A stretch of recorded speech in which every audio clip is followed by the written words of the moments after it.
حول ولا قوة إلا بالله العلي العظيم أعوذ بالله من الشيطان الرجيم بسم الله الرحمن الرحيم الحمد لله رب العالمين الصلاة والسلام وتحية والإكرام محبوب رب المشرقين ورب المغربين جد الحسن والحسين مولى الكونين أبي القاسم محمد وعلى أهل بيته الطيبين الطاهرين المعصومين المظلومين ولعنة الله على أعدائهم أجمعين من يومنا هذا إلى قيام يوم الدين أما بعد بسم الله الرحمن الرحيم بل نقذف بالحق على الباطل فيدمغه فإذا هو زاهق ولكم الويل مما تصفون صلوات علی محمد.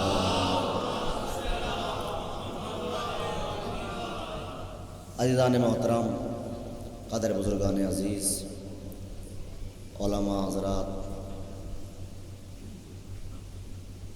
ایک ایک سانس کو معراج عبادت سمجھنے والے اور غلامی آل محمد کو مثل بادشاہی سلیمان سمجھنے والے میرے محترم اور مکرم سامعین حضرات، قرآن مجید کی سورہ انبیاء کی ایک آیت کو میں نے آپ کے سامنے تلاوت فرمایا.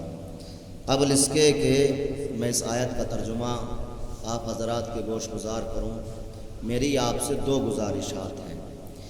ایک، میرا مزاج خطابت سامنے سے نہ کوئی آکے بیٹھے پڑھتے ہوئے نہ کوئی اٹھ کر جائے. جس کو جانا ہے ابھی چلا جائے، جس کو آنا ہے وہ ابھی آ کر بیٹھ جائے.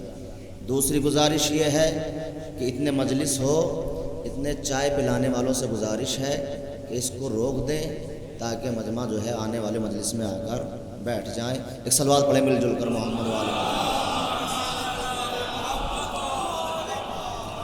سورہ انبیاء کی ایک مشہور و معروف آیت کو میں نے آپ کے سامنے تلاوت فرمایا. آپ صاحب علم ہیں. میں مجلس چونکہ بعنوان ذکر سید سجاد کے عنوان سے ہے، ایک تسلسل ہے مجلس کا جو میں آپ کو ایک منزل پر لے جا کر بیان کو روک دوں گا. آیت کا ترجمہ سنیں آپ. قرآن مجید ارشاد فرماتا ہے بل نقذف بالحق علی الباطل، ہم حق کو باطل پر دے کر مارتے ہیں. ہم حق کو باطل پر دے کر مارتے ہیں اور ہمارا حق ایسا حق ہے جو باطل کا سر کچل ڈالتا ہے، باطل کو مٹا ڈالتا ہے. زاہقن کے معنی ہے سر پھوڑ دینا. سر کو کسی کی کوئی چیز مار کر اس کے سر کو زخمی کر دینا. اللہ کہہ رہا ہے کہ ہمارا حق ایسا حق ہے جو باطل کا سر پھوڑ دیتا ہے، باطل کا سر کچل ڈالتا ہے. وَلَكُمُ الْوَيْلُ مِمَّا تَصِفُونَ، اور ویل ہے تمہارے اوپر کہ تم کیسی بیہودہ گفتگو کرتے ہو. اور ہر انسان کے لیے ضروری ہے کہ وہ پہچانے کہ حق کیا ہے اور باطل کیا ہے، سچ کیا ہے اور جھوٹ کیا ہے، صحیح کیا ہے اور غلط کیا ہے. دنیا انسانیت میں سب سے بڑا مرحلہ یہی ہے کہ انسان حق اور باطل کی تمیز کرے، حق اور باطل کو پہچانے، حق اور باطل کی شناخت کرے. جس انسان کو حق و باطل کی شناخت نہیں ہے، جس انسان کو حق و باطل کی تمیز نہیں ہے، قرآن مجید ان کے لیے فیصلہ سنا رہا ہے فَيُمَيِّزُ بَيْنَ الْحَقِّ وَالْبَاطِلِ وَالصِّدْقِ وَالْكِذْبِ وَالْكُفْرِ وَالْإِيمَانِ. اگر کوئی تمیز نہیں رکھتا ہے کہ وہ یہ کہہ سکے کہ حق کیا ہے اور باطل کیا ہے، صحیح کیا ہے اور غلط کیا ہے، کفر کیا ہے، نفاق کیا ہے، تو اللہ ان کے لیے پھر ارشاد فرماتا ہے بل ہم اضلون، ان کو انسان نہ کہو. یا پوری آیت پڑھ دیتا ہوں میں چھوڑ رہا تھا آج کو، شاید میں نے کہا ایک پیغام تک پہنچ جائے کہ اللہ کہتا ہے لہو قلوبا لا یفقہون بہا، وہ دل تو رکھتے ہیں مگر سمجھتے نہیں ہیں. لہو قلوبا لا یفقہون بہا ولہم اذان لا یسمعون بہا، وہ کان تو رکھتے ہیں مگر سمجھتے نہیں ہیں، وہ آنکھیں تو رکھتے ہیں مگر دیکھتے نہیں ہیں. اور پھر اللہ کیا کہتا ہے بل ہم اضل، بلکہ انہیں انسان نہ کہو، وہ انسان سے بھی بدتر ہیں. یعنی جو حق اور باطل کی تمیز نہ کر سکے اللہ ان کو دائرہ انسانیت میں بھی کھڑا نہیں کرتا. ارے واعظان محترم، دیکھیے تقریر کا پہلا ہی جملہ آپ کے حوالے کر رہا ہوں کہ اللہ جو حق اور باطل کی تمیز نہ کر سکے، چاہے کہ وہ انسان ہو، اللہ صفوف و انسانیت سے نکال کر اس کو صفوف حیوانیت میں لے جا کر کھڑا کر رہا ہے. بل ہم اضل، بلکہ وہ چلتے پھرتے جانور ہیں، چلتے پھرتے جانور ہیں. اور پھر کیا کہتا ہے بل ہم اضل، بلکہ ان سے بھی بدتر ہیں. توجہ ہے عزیزان محترم، بلکہ اس سے بھی بدتر ہیں. اب عزیزان محترم ایک جملہ آپ کے سماج کے معیار سماج کا ایک امتحان لیتے ہوئے ایک جملہ کہہ دیتا ہوں میں. جو انسان حق اور باطل کی تمیز نہ کر سکے اللہ اس کو صفوف انسانیت میں کھڑا کرنا بھی گوارا نہیں کرتا ہے، بلکہ صفوف حیوانیت سے بھی باہر نکال کر کہہ رہا ہے بل ہم اضل اولئک کالانعام، یہ تو چلتے پھرتے جانور ہے. بل ہم اضل، یہ اس سے بھی بدتر ہے. اب جو دنیا یہ کہہ رہی ہے کہ یزید نے امام حسین کا قتل کیا، ہمیں فیصلہ سنانے کا حق نہیں ہے. حسین حق ہے تو ہے، یزید باطل ہے تو ہے، ہمیں فیصلہ سنانے کا حق نہیں ہے. جو یزید کو کہنے والا انسان آج یہ کہہ رہا ہے کہ ہمیں فیصلہ سنانے کا حق نہیں ہے، رضی اللہ کہنے والوں پہلے یہ تو دیکھو آیا یزید انسان بھی تھا کہ نہیں تھا؟ آیا وہ انسان بھی تھا کہ نہیں تھا؟ جو اللہ اس کو صفوف انسانیت میں کھڑا بھی پسند کرنا نہیں چاہتا. اب دیکھیں اللہ کیا کہہ رہا ہے، ہم حق کو باطل پر دے کر مارتے ہیں، حق کو باطل پر دے کر مارتے ہیں. اب یہ حق کیا ہے اور باطل کیا ہے؟ تقریر یہاں سے تمہیدی طور پر جب میں نکلوں گا یہاں سے تو آپ پہچانیں کہ حق کیا ہے. ابتدائے باطل کا نام ہے ابلیس، اور ظاہری طور پر دیکھیں جملے کی نزاکت کو سمجھیے گا، ابتدائے باطل کا نام ہے ابلیس، اور ظاہری طور پر ابتدائے حق کا نام ہے حضرت آدم. توجہ ہے عزیزان محترم، ابتدائے باطل کا نام ہے ابلیس اور ابتدائے حق کا نام ہے ظاہری طور پر حضرت آدم. ابلیس خود ابلیس نہیں بنا، بلکہ کب بنا؟ جب اللہ کے بنائے ہوئے کا انکار کیا. توجہ ہے عزیزان محترم، تمہیدی مراحل ہے. ابتدائے باطل کا نام ہے ابلیس اور ابتدائے حق کا نام ہے حضرت آدم. تو پہلے ہی وقت سے جب اللہ انسانیت کے پہلے شخص کو ابو البشر کو خلق کر رہا تھا اسی وقت حق و باطل سامنے آ گئے. اس کا مطلب جو اللہ کے بنائے ہوئے کا انکار کرے وہ ہے باطل، جو اللہ کے بنائے ہوئے کا انکار کرے وہ ہے باطل. ادوار بدلے، یہ ابلیس چہرے بدل بدل کر دنیا میں آیا. اگر یہ توجہ رکھیے گا عزیزان محترم، میں نے کہا مجلس کا ایک تسلسل ہے، میں تمہیدی مراحل میں ہوں، نہایت توجہ چاہتا ہوں اور آپ سے مجھے بار بار یہ کہنے کی ضرورت نہیں پڑ رہے گی کہ آپ توجہ فرمائیں. دور بدلا، یہی ابلیس چہرہ بدل کر باطل، یہ لفظ بدل کر کہوں، یہی باطل چہرہ بدل کر نمرود کی شکل میں آیا تو اللہ نے حق کو ابراہیم کی شکل میں بھیجا. یہی باطل چہرہ بدل کر فرعون کی شکل میں آیا تو اللہ نے حق کو موسیٰ کی شکل میں بھیجا. چہرے بدلتے رہے، چہرے بدلتے رہے. جب یہی باطل ابو جہل کی شکل میں آیا تو اللہ نے حق کو محمد کی شکل میں بھیجا. اب جملہ آپ کی سماعت کے حوالے ہے، پیغمبر کے بعد وجود حق کا نام ہے علی بن ابی طالب. کے بعد وجود حق کا نام ہے علی ابن ابی طالب. اب جو بھی علی کے مقابلے پر آئے وہ کل بھی باطل تھا، آج بھی باطل. صلوات پڑھے محمد و آل محمد پر.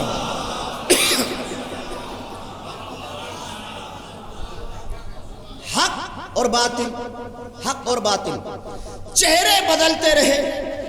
باطل یہی ابلیس چہرے بدل بدل کر دنیا میں آتا رہا.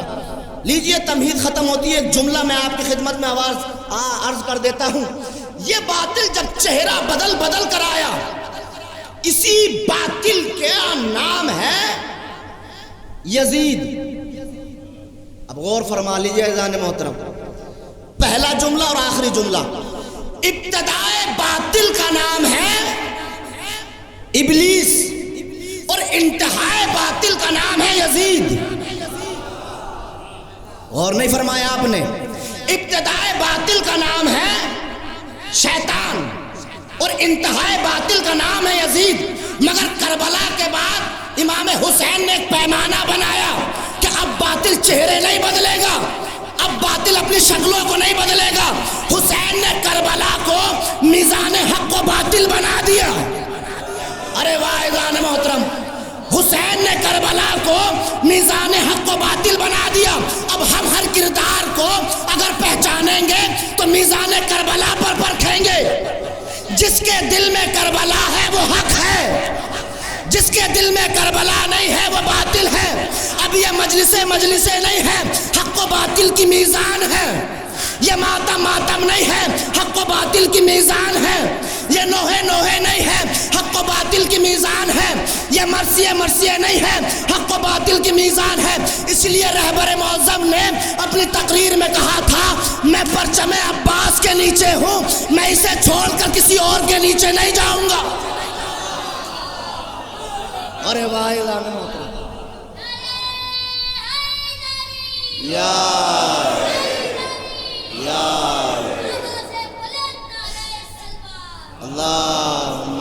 صلی علی.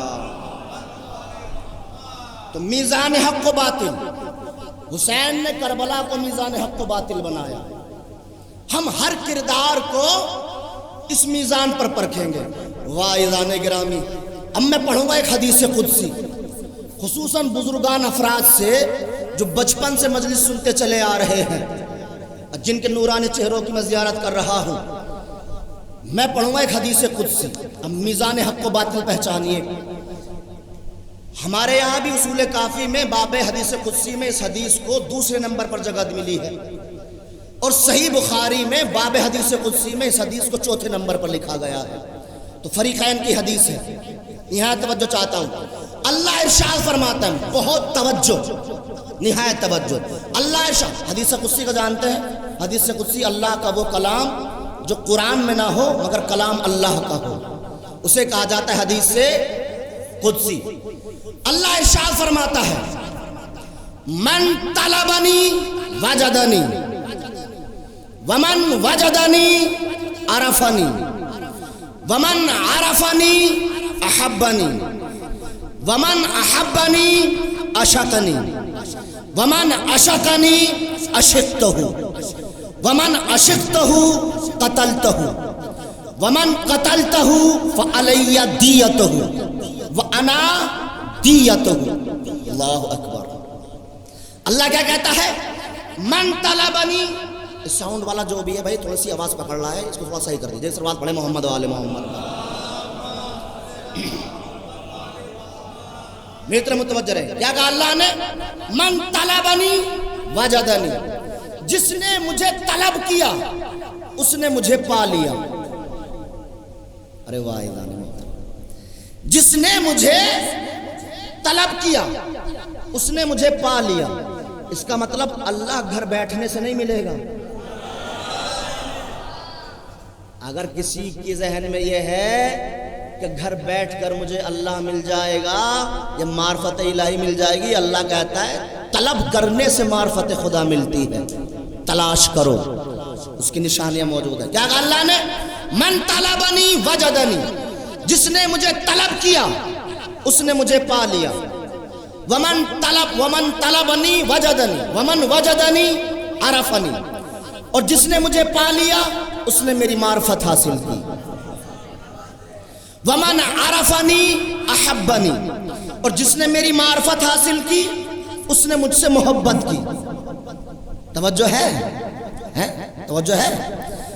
ومن عرفنی احبنی، جس نے مجھے معرفت حاصل کی اس نے مجھ سے محبت کی. ومن احبنی عشقنی، اور جس نے مجھ سے محبت کی اس نے مجھ سے عشق کیا. اس کا مطلب معیار محبت الگ ہے، معیار عشق الگ ہے. توجہ ہے؟ کیا کہا اللہ نے؟ ومن احبنی عشقنی، جس نے مجھ سے محبت کی اس نے مجھ سے عشق کیا. داد دے نہ دے آپ کی مرضی، مگر جملہ سن لیجئے. ومن عشقنی عشقتہ، اور جو میرا عاشق ہو جاتا ہے میں بھی اس کا عاشق ہو جاتا ہوں.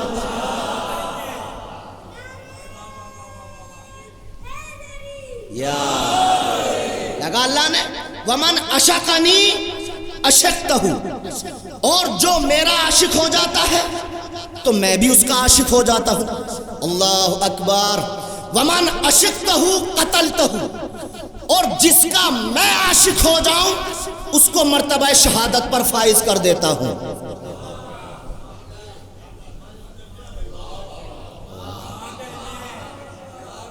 ایسے نہیں پڑھوں گا، ابھی آپ سوچیں میں صرف پڑھ کر چلا جاؤں گا.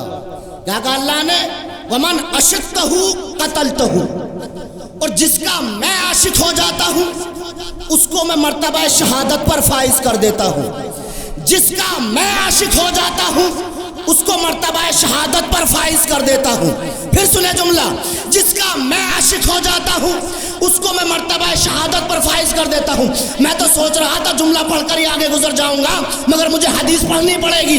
جس کا میں عاشق ہو جاتا ہوں اس کو میں مرتبہ شہادت پر فائز کر دیتا ہوں.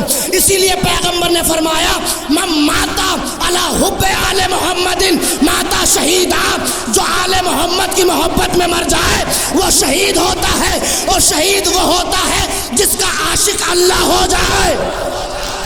ارے واہ!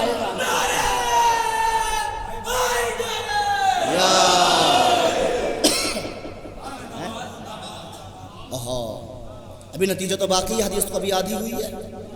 کیا کہا اللہ نے؟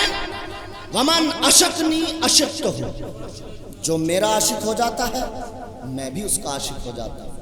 ومن عشقتہ قتلتہ، اور جس کا میں عاشق ہو جاتا ہوں اس کو مرتبہ شہادت پر فائز کر دیتا ہوں. اللہ اکبر، اللہ اکبر. ومن عشقتہ قتلتہ ومن قتلتہ فعلی دیتہ، اور جس کو میں مرتبہ شہادت پر فائز کر دیتا ہوں. میں نے کہا نا بزرگان جو بچپن سے مجلس سنتے چلے آ رہے ہیں، اس جملے پر توجہ چاہتا ہوں میں. ومن قتلتہ فعلی دیتہ، جس کو میں مرتبہ شہادت پر فائز کر دیتا ہوں اس کی دیت. شریعت میں ایک دیت ہوتی ہے نا، قصاص ہوتا ہے، ایک بدلہ ہوتا ہے. اللہ کیا کہتا ہے؟ فعلی دیتہ، تو مجھ اللہ پر اس کی دیت، اس کا بدلہ واجب ہو جاتا ہے. اور پھر کیا اللہ کہتا ہے؟ وَأَنَا دِيَتُهُ، میں اللہ خود اس کی دیت بن جاتا ہوں. کیا کہا اللہ نے؟ میں اللہ خود اس کی دیت بن جاتا ہوں، میں اس کا خود بدلہ بن جاتا ہوں. اللہ پروردگار تو جسم و جسمانیت سے مبرہ اور منزہ ہے، تو جسم نہیں رکھتا، تو کیسے کسی کا بدلہ بن جاتا ہے؟